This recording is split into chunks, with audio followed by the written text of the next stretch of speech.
climate change is on the news for like 40 years, but what have we learned? Hey, I'm Emmanuel, and these are my splashing thoughts. So, climate change is that topic on everyone's mind. It's a topic that either strengthens relationships or destroys them. And for what? I mean, it's just one of those like who's right and who's wrong situation.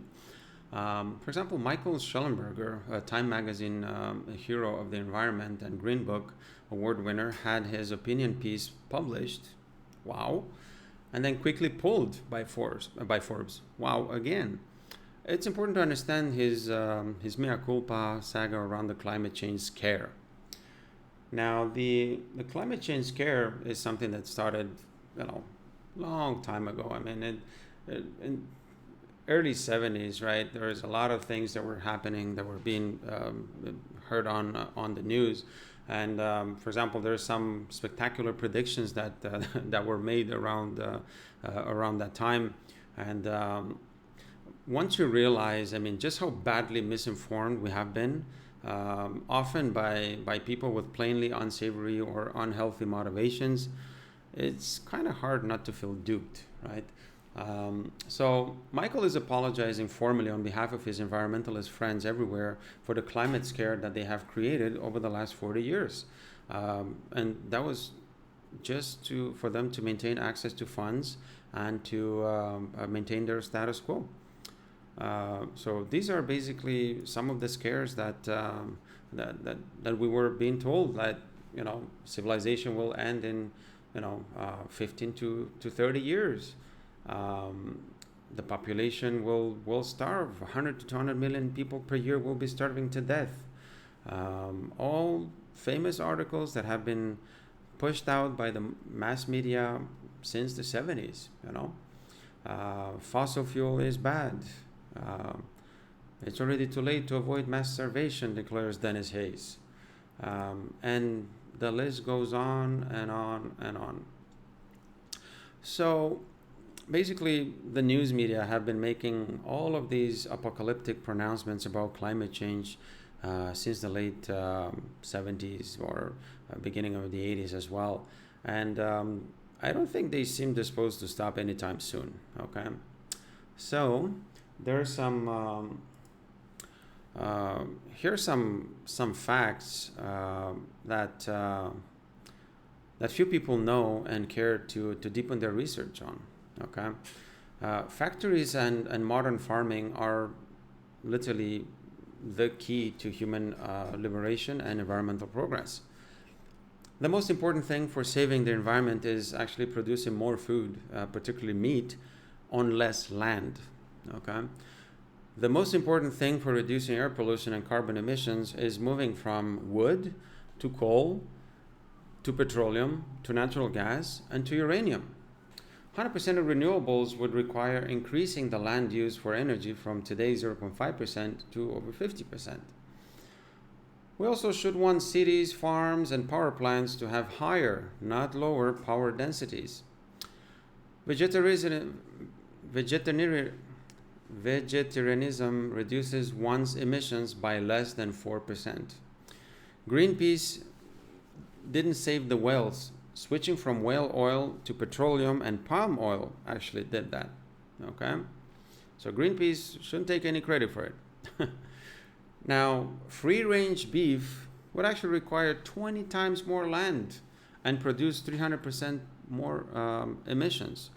So you do understand why I'm saying that it's important to, produce. I mean, there's 8 billion of us already, so it's important to produce more food, but on less land. Okay, so we got to maintain this somehow. So industry is important. Greenpeace dogmatism worsened forest fragmentation of the Amazon. The colonialist approach to guerrilla conservation in the Congo produced a backlash that may have resulted in the killing of hundreds of elephants. Temperature is actually increasing on other planets as well. Okay, and who's causing that? I mean, it's certainly not us.